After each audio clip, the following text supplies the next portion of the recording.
Graças e paz, queridos, tudo bem com vocês? Nós vamos iniciar mais uma aula da nossa disciplina Livros Históricos, parte 1. Eu convido você agora para a gente viajar por esse livro maravilhoso, que é o livro de Ruth. Para a gente iniciar esse estudo, eu gostaria agora de estudar com você aqui um pouco sobre o contexto do livro, ok? Então, o livro de Ruth que vai se dar aí na época dos juízes, onde Israel era governada por líderes que Deus levantava para libertar o povo da opressão de alguns inimigos que tentavam oprimir o povo de Deus, certo? Esse período dos juízes, ele durou cerca de 350 anos. E Ruth está inserida nesse período. E ele tem início com a morte de Josué e termina ali com o reinado de Saul, que foi o primeiro rei de Israel. A época de Juízes ela foi marcada por um momento tenebroso, onde o povo esqueceu das orientações que Moisés e Josué os ensinaram. Então aqui nós podemos perceber nessa época dos juízes, um período de instabilidade política. Percebemos aqui que Deus sempre levantava alguns líderes e alguns deixavam o cargo, outros assumiam e o povo era oprimido por uma nação, o povo experimentava paz. Então havia ali uma instabilidade política. Não só uma instabilidade política, também uma corrupção moral e espiritual.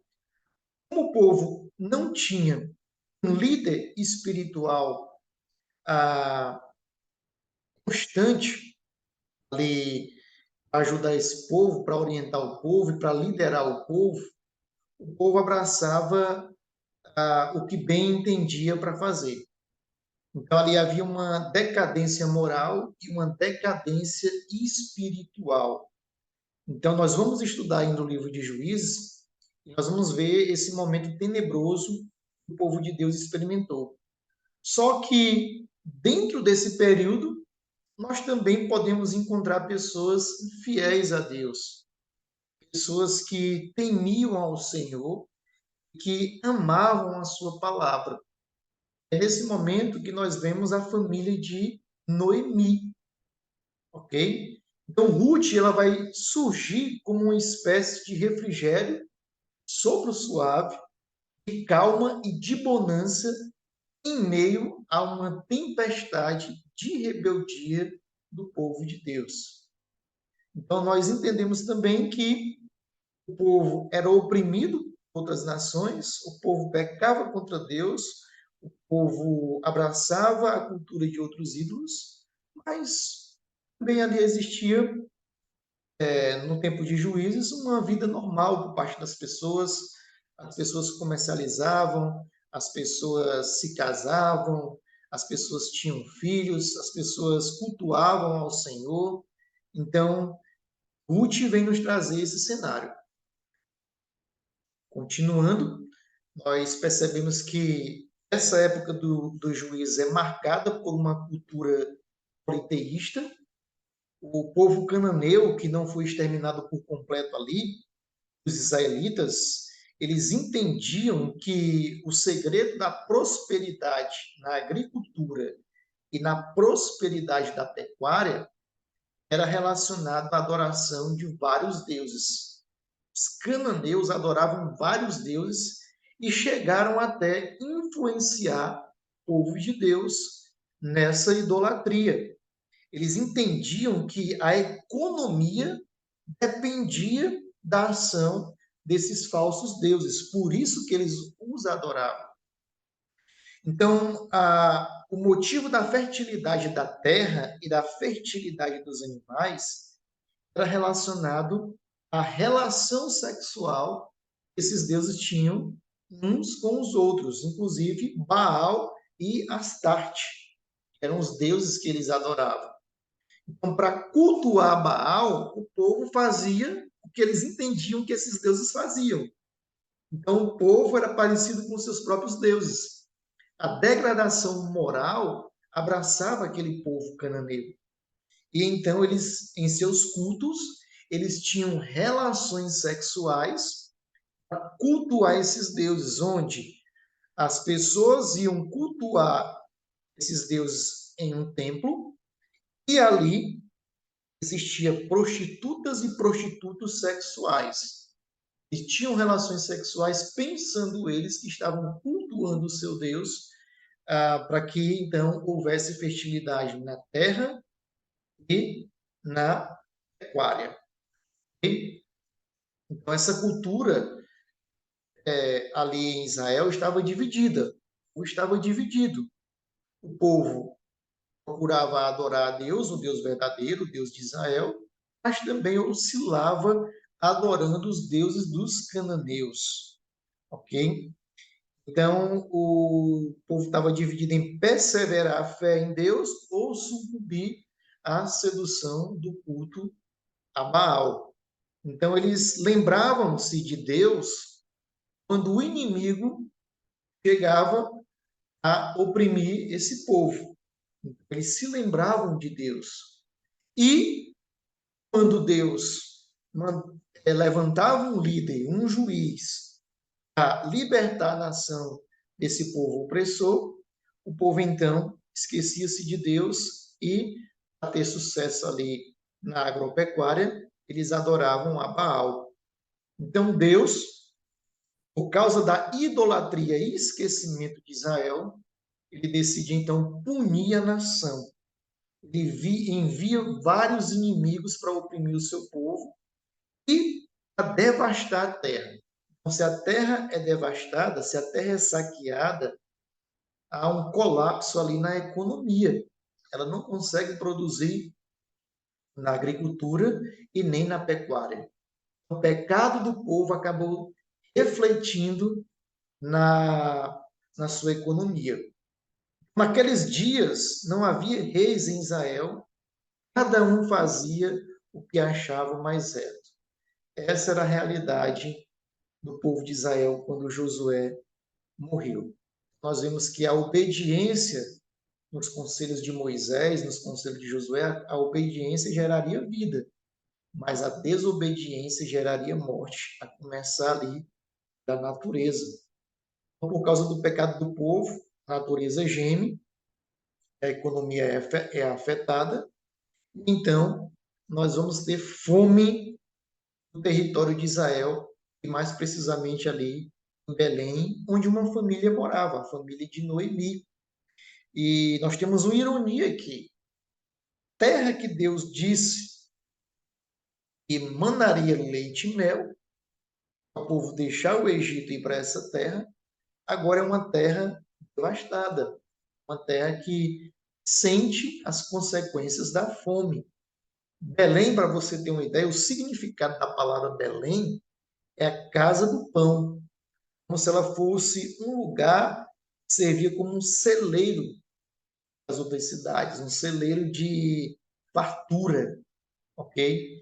Então, ao invés de ser um celeiro, Belém está sendo aqui um lugar de desespero e de fome.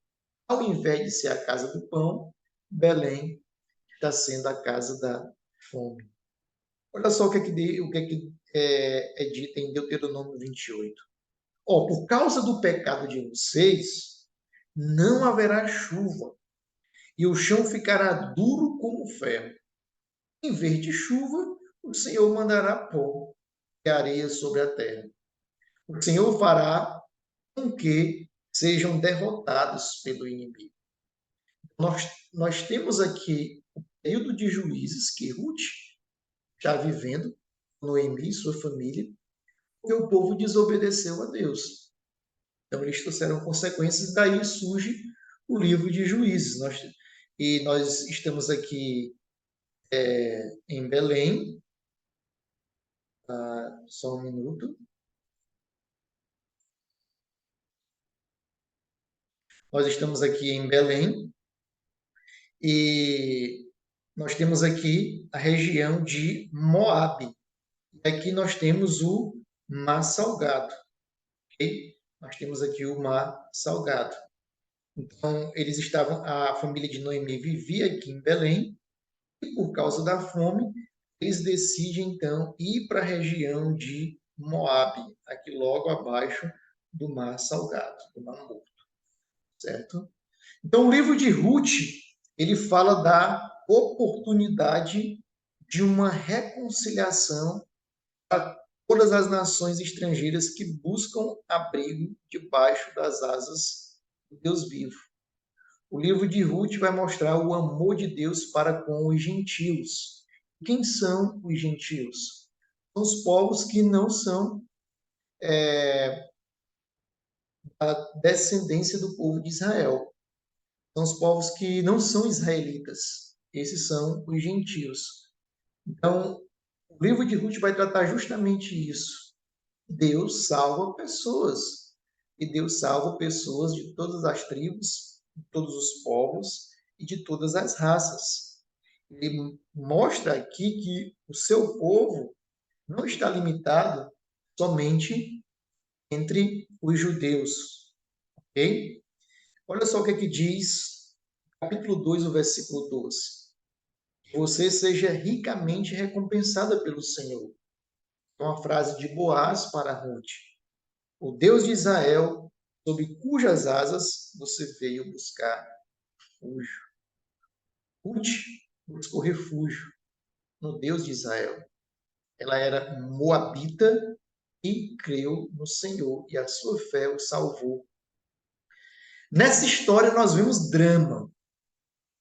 E quais são os dramas dessa história de Ruth com a família de Noemi? Nós vemos uma família experimentando uma crise financeira, ao ponto de venderem suas propriedades para poder sobreviver e buscar refúgio em uma outra região, em uma outra cidade. Nós temos aqui uma imigração, o povo abandona o seu lar, o povo abandona o lugar onde eles tinham espaço para exercer a sua religião, a sua cultura. Vai para uma terra diferente, uma terra politeísta, uma terra onde se adora outros deuses. Nós vimos aqui uma crise onde o povo enfrenta uma doença. A família de Noemi, ela vai enfrentar possivelmente doenças, vai ocasionar a morte. Seu marido morre e, posteriormente, os seus dois filhos também irão morrer. Nós vimos aqui uma senhora já ficando viúva, sem marido e sem filhos, e, consequentemente, desamparada. A tempestade visitou a casa de Noemi. Então, nós vemos ela abraçando a pobreza, ela desamparada, consequentemente, ela abraça a amargura, certo? Ela vai questionar a Deus, Noemi, onde ela está sem esperança de um futuro. Ela abraçou a tristeza. Ela chega a falar que não queria mais ser chamada de Noemi, porque Noemi significa felicidade ou feliz. Ela queria ser chamada de Mara, que significa amarga ou amargurada. Então, nós vemos uma pessoa aqui enfrentando uma tempestade, uma pessoa ah, amargurada, uma pessoa sem esperança, uma pessoa que possivelmente deixou invadir o seu coração o sentimento de que Deus não estava no controle da situação. Então, o problema é que houve sim aqui fome em Belém, aqui abaixo de Jerusalém, e a única solução foi que essa família deveria deixar Belém, que estava aqui no reino de Judá, havia então ao reino de Moabe. Okay? Família de Noemi, cujo marido era Elimeleque, o líder do lar. Ela tinha dois filhos com Elimeleque. o Malom e o Quilom. Eles deixam tudo para ir embora para Moabe, um país idólatra, um país inimigo de Israel. Então, Moabe era inimiga de Israel e ficava no leste do Mar Morto. Esse país ele teve origem com a família de Ló.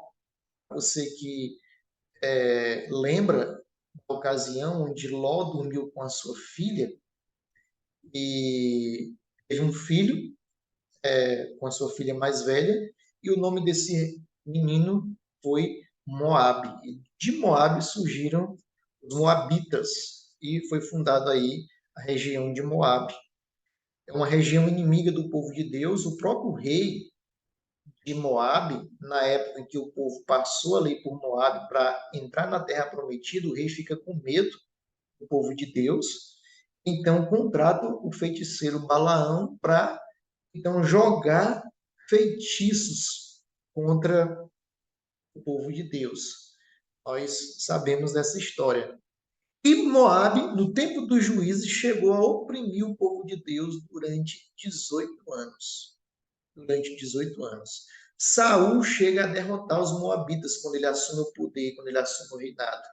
No reinado de Davi, houve paz entre Davi e os moabitas. Deus ele chega até a amaldiçoar Moabe por causa da sua adoração ao deus Quemos. Então, nós vemos aqui Ruth, uma gentia, que era uma idólatra. Ela vivia num país idólatra, não conhecia a Deus, e ela conhece a Deus através da família de Noemi, porque ela acaba se casando com Malom, ok? Ela acaba se casando com Malom e se converte ao Deus da família de Noemi. Então, o luto vai visitar a família de Noemi. Elimeleque morre primeiro, deixa sua esposa viúva, e a sua esposa é abraçada pelos seus dois filhos. Só que os seus dois filhos, que casaram com as mulheres moabitas, Malom casou com Ruth e Quilom casou com Orfa, e elas se converteram ao Deus de Israel. 10 anos depois, esses homens, eles morrem também.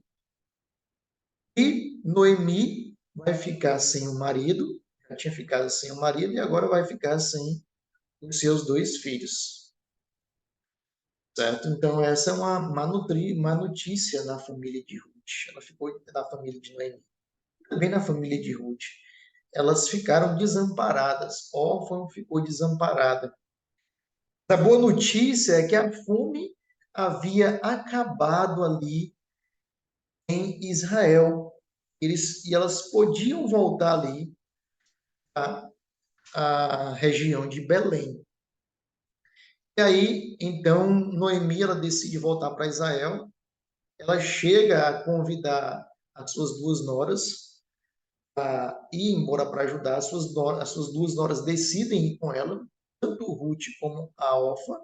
Só que no meio do caminho, Ruth, talvez angustiada, talvez sem esperança, porque não tinha nada para oferecer, ela então para a viagem e diz: voltem para casa e fiquem com as suas mães.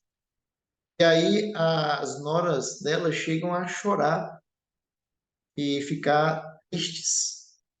Então a órfã chega até a dizer que iria com ela. Só que a Noemi, ela insiste para elas duas irem embora, porque ela sem esperança, possivelmente dizia que era muito velha e não tinha nada para oferecer para elas, elas iriam ficar desamparadas e, nesse caso, o melhor que elas poderiam fazer é voltar para sua família. E, por muito insistir, Orfa decide realmente ir embora e ir para casa da sua família. Só que Ruth, ela tem uma atitude diferente. Ela diz: não, o Senhor me castigue se eu deixar a senhora desamparada. Onde a senhora for, eu irei. E onde a senhora morar, eu também morarei. O seu povo será o meu povo, o seu Deus será Oh, meu Deus. Nós percebemos aqui uma boa relação entre a sogra e entre a nora. Nós entendemos aqui que sim, é possível existir paz e amor entre uma sogra e entre uma nora. Nós cristãos nós precisamos desfrutar com a nossa sogra e com o nosso sogro um relacionamento de paz, de amizade, de amor. Nos casamos com o nosso cônjuge, nós nos casamos também com a família do nosso cônjuge. Nós vemos uma mulher aqui, amiga da sua sogra. Uma mulher que trata a sua sogra como se fosse a sua mãe. Então, ela sim vai com Noemi para Belém e elas chegam na época da colheita da cevada, certo? E nós vemos aqui essa cena onde elas voltam para Belém. Ruth vai catar espigas, ela decide catar espigas e ela entra justamente na plantação de um homem chamado de Boaz. Perceba como Deus escreve a nossa história. E por causa da fome, por causa do caos, uma família decide ir para Moab. Por causa disso, uma pessoa de Moab, chamada de Ruth, possivelmente órfã também, elas se convertem ao Deus de Israel. No meio do caos, Deus está agindo. No meio do caos, Deus apresenta a sua soberania de salvação. Então, Boaz, era parente de Noemi, possivelmente era um sobrinho de Elimeleque. Ele era rico, ele era respeitado na sociedade, ele também era solteiro, ele não era casado. Ao ver Ruth nas plantações, parece que o coração dele começa a acelerar. Parece que é um amor à primeira vista. E então ele fixa os seus olhos em Ruth. Havia muitas mulheres ali, empregadas de Boaz, mas ele observa Ruth e pergunta para os seus empregados: quem é aquela moça? E ali eles respondem: é a Moabita que veio com Noemi. Ele chega perto dela de forma carinhosa. Possivelmente aqui ele já estava marcando o território e, e então apaixonado por Ruth, mas muito educado, muito íntegro. E então fala assim para ela, ali no capítulo 2, versículo 8 e 9. Não vá catar espigas em nenhuma outra plantação, fica aqui mesmo. Fique aqui e trabalhe perto das minhas empregadas. Dei ordem aos empregados para não mexerem com você. Quando ficar com sede, beba da água que os empregados tirarem para beber. Ele trata ela com bondade, ele trata ela com carinho, ele trata ela com respeito. E então, na hora do almoço, ele deu um pedaço de pão com vinho, cevada torrada para ela, e chegou a dizer para os seus trabalhadores: tirem algumas espigas dos feixes e deixem cair para que ela possa apanhar. Não briguem com ela. Então, nós vemos aqui um exemplo de homem. Um homem que se preocupa com a necessidade de uma mulher, um homem que protege a mulher, um homem que se sacrifica por uma mulher.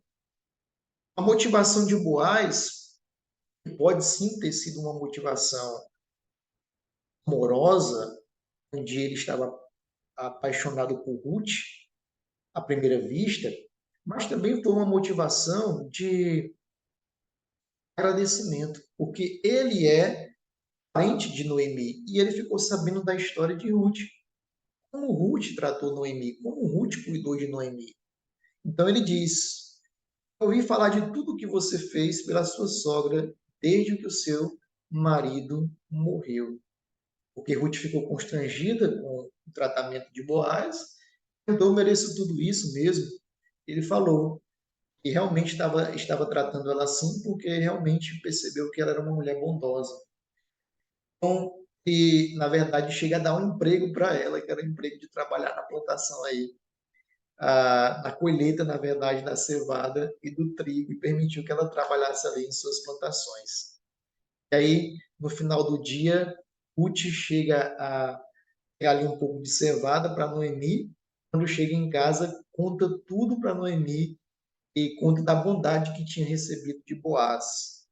E aí, a Noemi chega a perguntar quem é esse homem que acolheu tão bem Ruth. Aí Ruth responde que era Boaz. Isso enche o coração de Noemi de alegria porque ela conhecia Boaz. Aí ela chega a dizer: Olha só, louvado seja Deus, aquele homem é o nosso parente, ele é um dos nossos resgatadores. Então perceba que Noemi ela não está mais amargurada. Ela já começa a entender que Deus está trabalhando em sua história. Deus está cuidando da sua vida. E ao invés de ser amargurada, ela abre espaço para o seu coração se encher de esperança, afirmando que Boaz era o seu resgatador. Então, em meio à crise, em meio à tempestade, em meio à falta de esperança, Deus pode encher o nosso coração de alegria, de sua verdade e da sua esperança. Então, existia algo muito interessante que poderia mudar a história tanto de Noemi como a história de Ruth. E isso tinha a ver com a lei de Moisés. Porque nós vemos na figura de Boaz que ele era tanto o Levi, com R no final, de Noemi, como o Goel de Noemi, de acordo com a lei de Moisés.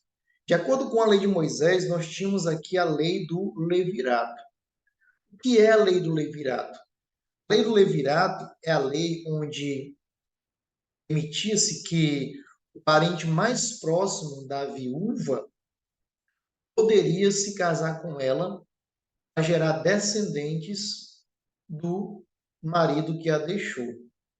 Então, se um homem morria sem deixar descendentes, o nome do morto era perpetuado através do casamento com a viúva e com o parente mais próximo, certo? Então, o primeiro filho desse casal não era exatamente do pai genético, mas era dado ao falecido.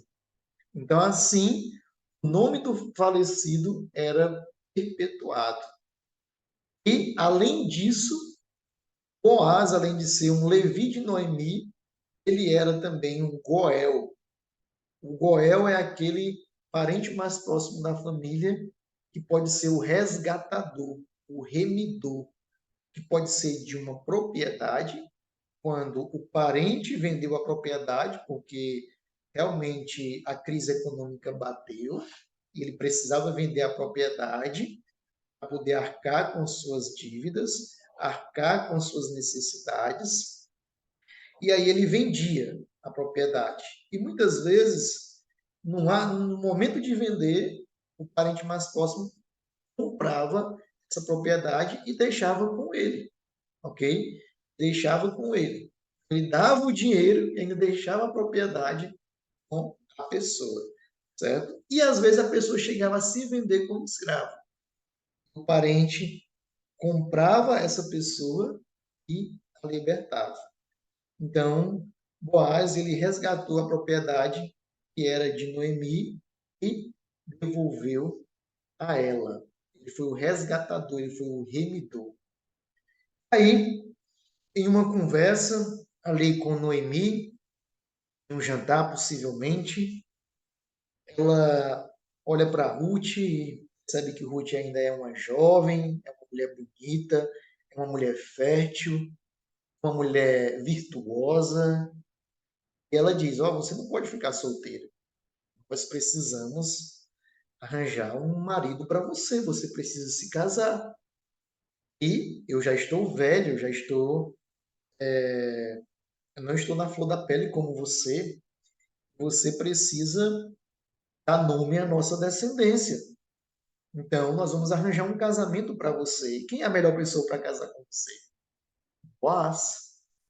Então, Boaz, ele está lá na sua eira todas as noites, colhendo a cevada, colhendo o trigo. E nós vamos planejar aqui algo para você mostrar que está interessada a se casar com Boaz.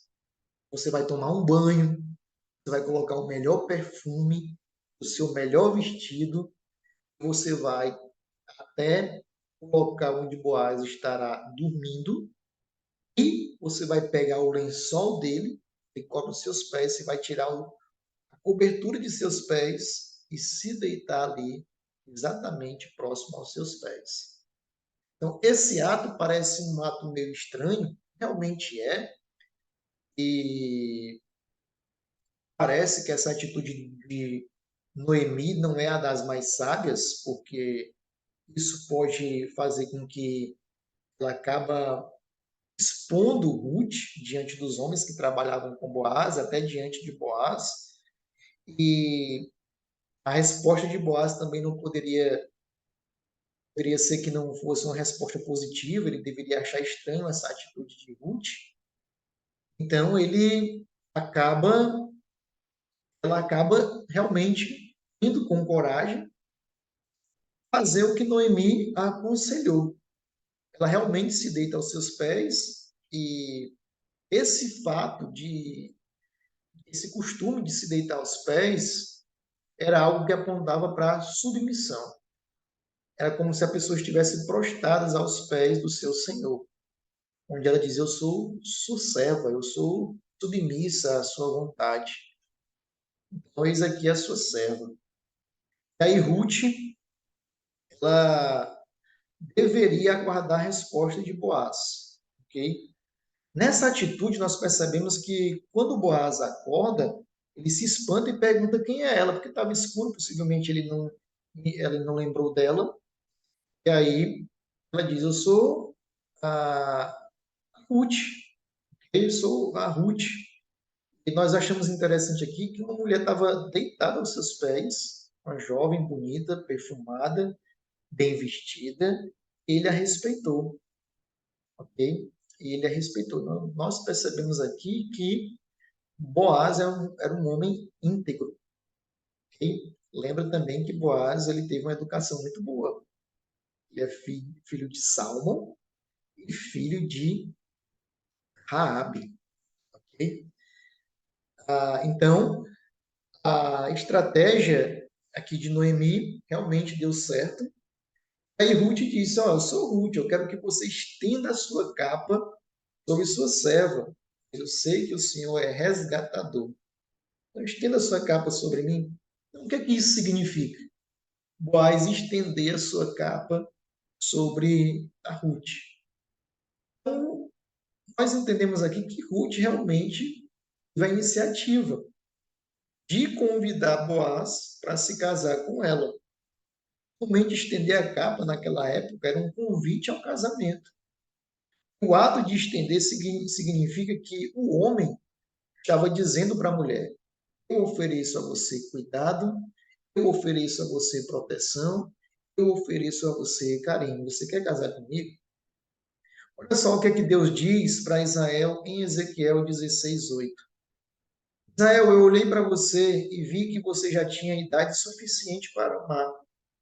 Ele pega a figura do casamento, do noivado, e usa essa figura, certo? Essa tradição, esse costume, para declarar o seu amor para Israel.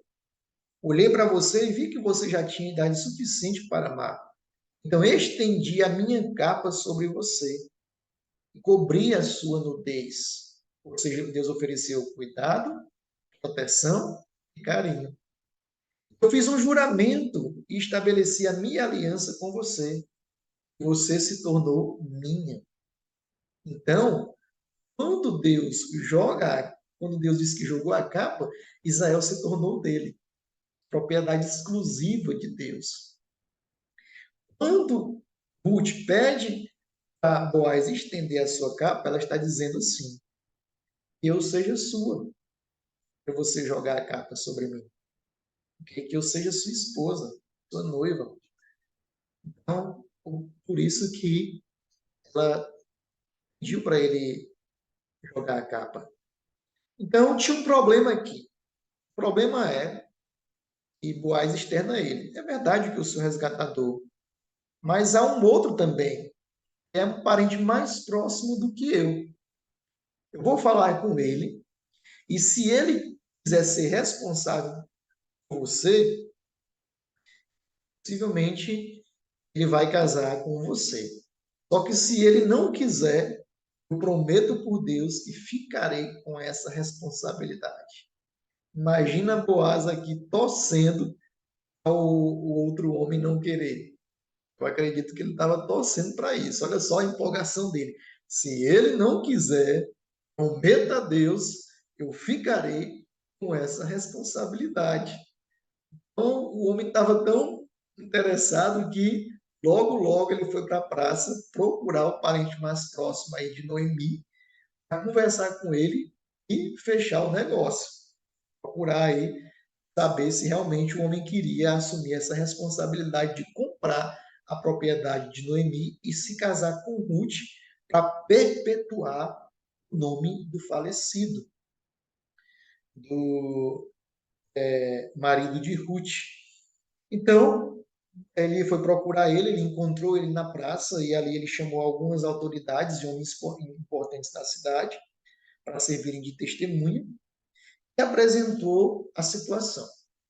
Então, o parente mais próximo chegou até a dizer que sim, que queria comprar a propriedade. Só que Boaz disse: olha só, não é só a propriedade. Você precisa se casar com Ruth, porque o falecido não deixou nenhum filho. E disse: ó, sendo assim, eu não vou querer, não. Eu quero comprar a propriedade, mas eu não quero me casar. Então, se é assim, use você o meu direito, porque eu não prefiro fazer isso. E aí isso encheu o coração de Boaz de alegria, eu tenho certeza. E aí ele disse para as testemunhas: hoje vocês são testemunhas que eu comprei de Noemi tudo que era de Elimeleque, de Quilom e de Malom, comprou tudo. Porque assim, a propriedade ela estava para ser vendida, porque Ruth e Noemi não tinham dinheiro.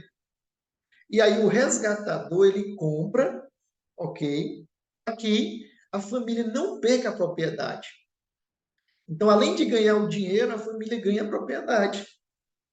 Ele disse: também vocês são testemunhas que eu casarei com Ruth, a Moabita, viúva de Malom, para que a propriedade continue com a família do falecido.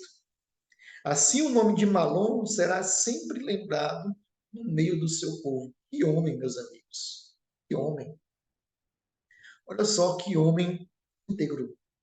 Que homem que teve uma bela atitude. Um homem que ampara duas mulheres, duas viúvas, e toma para si uma para casar. Um homem que se preocupa até com o falecido, dizendo: assim o nome de Malom será sempre lembrado no meio do seu povo.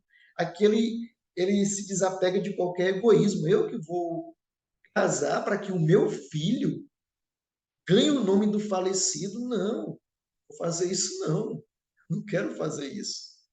Ele é diferente do parente mais próximo, que rejeitou, né? Na verdade, ele se desapega de todo egoísmo, ele para de pensar em si, pensa em Noemi, pensa na necessidade de Ruth e pensa até ainda na necessidade de Malom falecido. Boaz é um exemplo de uma pessoa que não é egoísta, que pensa só em si, mas que pensa na necessidade do outro. Então ele se casa com Ruth. O capítulo 4 vai falar que Boaz casou-se com Ruth, eles tiveram relações e o Senhor concedeu que ela engravidasse e desse à luz um filho. Olha só que lindo isso aqui. E aqui nós temos a teologia da maternidade. A teologia da maternidade aqui nesse versículo, ela diz o quê? Que para que uma mulher engravide, o Senhor tem que conceder a permissão. Quando uma mulher engravida, é o Senhor que concede que ela engravide. Então, toda mulher, não importa como a criança foi gerada, foi o Senhor que soprou aquela vida. O Senhor é soberano na geração daquela vida. O Senhor tem o controle daquela vida sendo gerada. Não importa se a, a, os pais não planejaram, não importa se os pais não querem a criança, não importa se foi num abuso sexual, Deus concedeu a maternidade. Ele é soberano, ele está no controle da situação.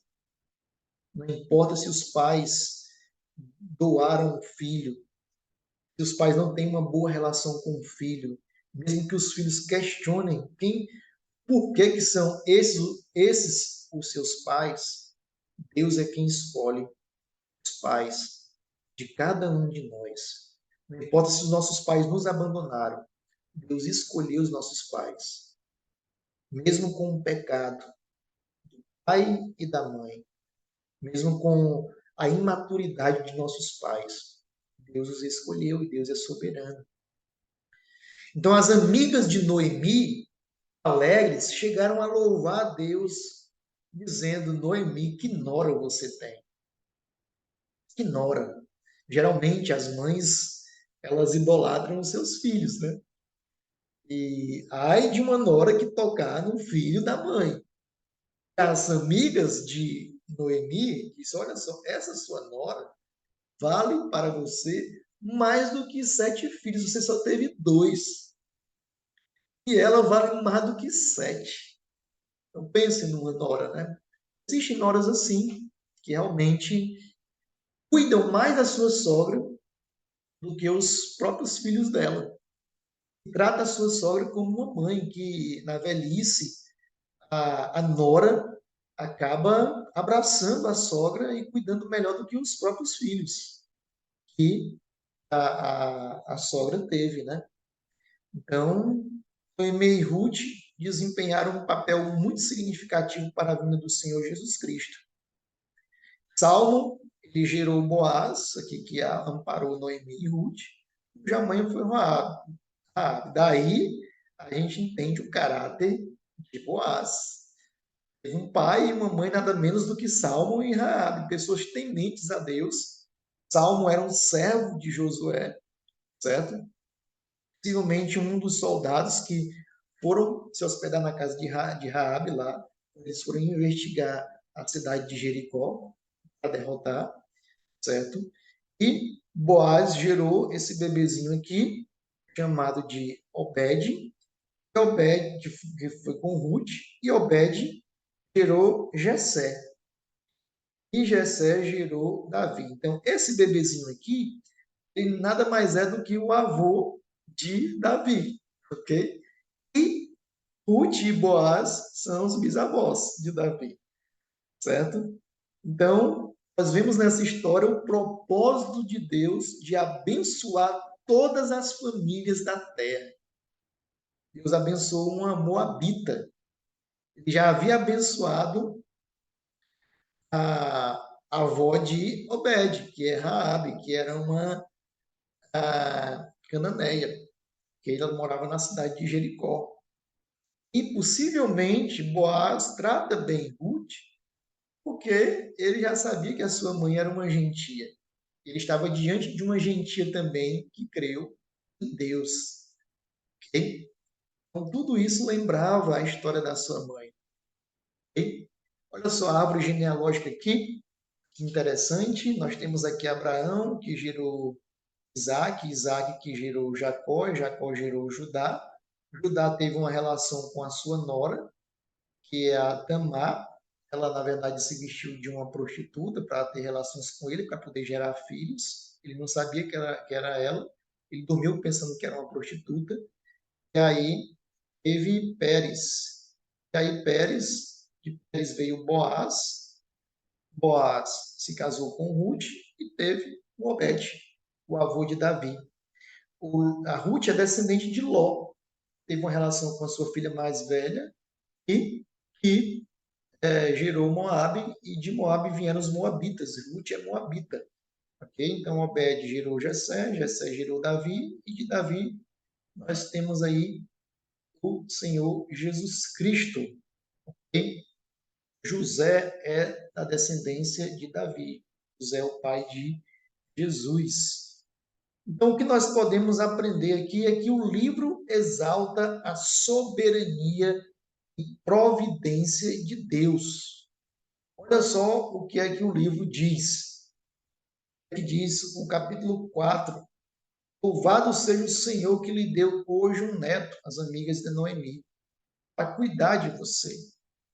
Seja um consolo para o seu coração e dê segurança na velhice. Então, Deus agindo. Soberania de Deus, a providência de Deus cuidando de uma pessoa em meio à tempestade. E aqui a redenção é o conceito central do livro. Boaz é levantado como um redentor de Noemi e de Ruth. As lições do livro de Ruth, o amor de Deus ele não é tribal. O amor de Deus ele é universal. Deus não tem uma tribo específica. Deus não tem um povo específico para derramar o seu amor. Deus derrama o seu amor para todas as tribos, para todas as línguas, para todos os povos e para todas as nações. Ele derrama o seu amor por todo aquele por quem Cristo derramou o seu sangue. Então, Ruth deixa a sua parentela, seu povo, seus deuses, sua terra e se converte ao Deus de Israel. Ela era uma prosélita, uma gentia que se converteu à religião dos israelitas. Ela foi salva pela fé. A Bíblia fala que o Messias será luz para os gentios. Isaías 49, 6. Então, nós vemos aqui uma demonstração de amor sacrificial. Uma nora que ama a sua sogra de forma sacrificial. Por quê? Porque sua sogra não tinha nada para oferecer a Ruth. Ok? Ela era velha, ela era viúva, ela era estrangeira naquela terra de Moabe, ela era pobre, ela estava desamparada. E Ruth e abraçou a sua sogra, fez um juramento de amor para ela, foi para um lugar desconhecido, onde não tinha promessas e nem garantias. Muitas vezes a gente só ama pessoas que têm alguma coisa para oferecer pela gente, ou que faz alguma coisa de bom para a gente. Mas nós devemos amar como Ruth amou. Ruth amou alguém que não tinha nada para oferecer para ela. Ruth amou alguém no escuro, onde não tinha promessas e nem garantias de, de que poderia se dar bem. E ela simplesmente amou. Então, uma amizade verdadeira não se desfaz na adversidade, nem se enfraquece na prosperidade. Ruth amou a sua sogra quando ela estava pobre, quando havia escassez, ela foi fiel à sua sogra, e ela continuou amando a sua sogra, mesmo quando a sua sogra não precisava dela financeiramente. Okay? Ela continuou amando a sua sogra depois de ter casado com um homem rico, e não a descartou quando ela não mais precisava. Uma amizade verdadeira, ela passa, ela, ela continua mesmo na escassez quando na abundância. E Boaz é um símbolo de Cristo Jesus. Assim como Boaz resgatou Ruth e Noemi, Cristo é o nosso resgatador. Cristo nos remiu. Nós éramos escravos do pecado. Ele pagou a nossa dívida, nos comprou para ele, nos libertou. Agora nós não somos propriedades mais de Satanás. Nós somos propriedades exclusivas de Deus. Então, queridos, possamos abraçar essa verdade. Possamos viver como escravos agora de Cristo, não como escravos de Satanás, fazendo a nossa própria vontade. A providência de Deus é maior do que a tragédia humana. Deus trabalha na tragédia. Deus continua soberano em meio à tragédia. Deus continua soberano em meio à dor. Ele continua agindo. Ele transforma as nossas tragédias em um cenário de esperança. É em meio a uma tragédia que nós conseguimos enxergar que só temos a Jesus Cristo. Deus é soberano sobre todas as coisas. Deus governa sobre todas as coisas. Deus, ele cuida, ele vigia o seu povo. Deus estava cuidando de Ruth, Deus estava cuidando de Noemi, mesmo em meio à dor, mesmo em meio ao luto, mesmo em meio à pobreza, à falta de esperança. O caos na vida de Noemi não anularam a soberania de Deus. Não anulou. No meio da tragédia humana, os propósitos de Deus estavam sendo estabelecidos. Ricardo Godin diz: espere com confiança em Deus. O desenrolar mosaico da sua vida, por fim, vai ter sentido. Confie em Deus. Tudo que está acontecendo na sua vida nesse exato momento vai ter um sentido e você vai entender isso. Okay? E lembre-se, em meio à tempestade, Jesus é o nosso maior tesouro. Jesus é a única coisa que nós temos. Nada nessa terra pode nos dar segurança. Noemi sentia segurança em Elimeleque, que morreu. Depois ela passou a sentir segurança em seus 2 filhos. Eles morreram. A única pessoa que pode nos dar segurança nessa terra, a única pessoa que nós temos, que não nos desampara, na verdade, é o Senhor Jesus Cristo. Ele é o nosso único tesouro, nosso maior tesouro, na verdade. Ok? Que possamos entender isso. A nossa família é bênção do Senhor, mas ela pode ser tocada pelo luto. E quando a tempestade vier, nós possamos entender que só temos a Cristo Jesus como segurança. Que Deus abençoe a sua vida, esse livro possa edificar a sua vida e que, se você achou interessante, você possa, então, compartilhar o que você aprendeu com as pessoas que você ama. Deus abençoe e até a próxima aula.